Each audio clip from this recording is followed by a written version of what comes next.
I will be with you.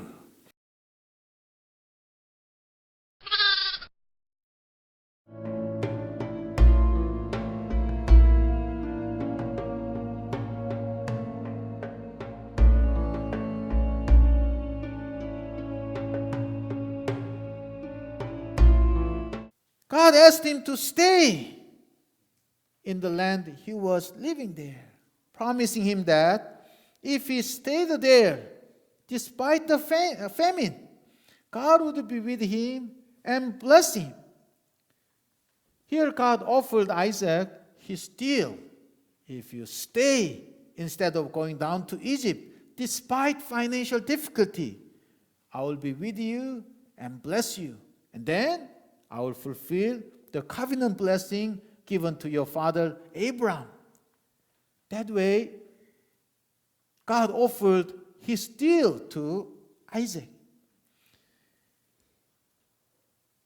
If he stayed there despite the famine, God would be his God, and Isaac would be his covenant person.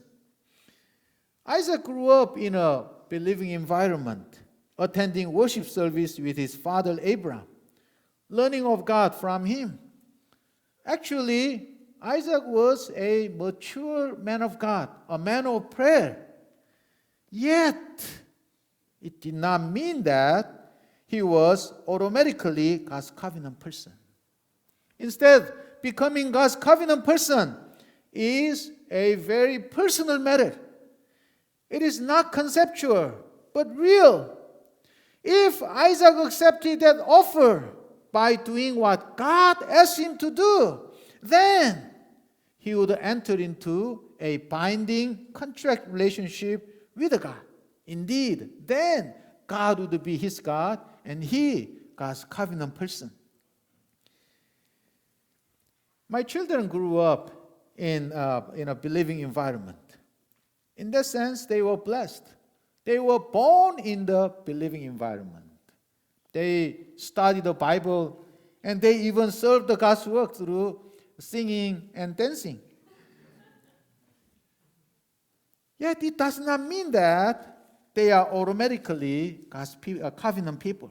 When God offers them his deal, when God makes clear in their hearts what he really wants them to do, when God's word touches their hearts deeply, when God's love becomes clear in their eyes, they must respond to God personally and enter into a binding contract relationship with God by doing exactly what God commands them to do.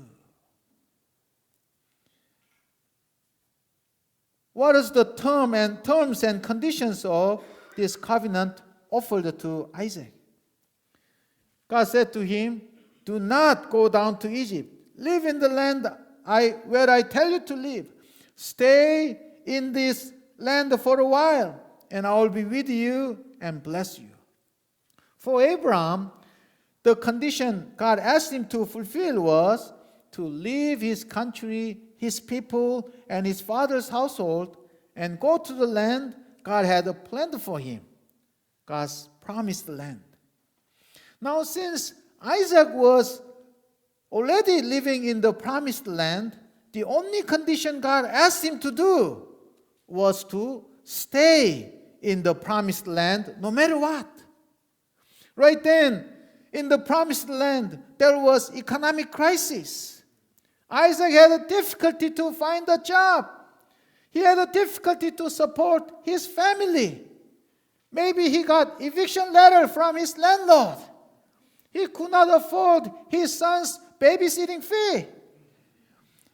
Yet, despite all those challenges, difficulties, he had to stay there if he wanted to live as God's covenant person. The only condition he had to fulfill. What if Isaac really didn't like the people around him? Still, he had to stay there? What if he really liked the lifestyle, culture, music, and even weather in Egypt? What if his business partner invited him to come down to Egypt? No matter what, he had to stay in the promised land. He must not leave the promised land no matter what. That was the only condition God asked him.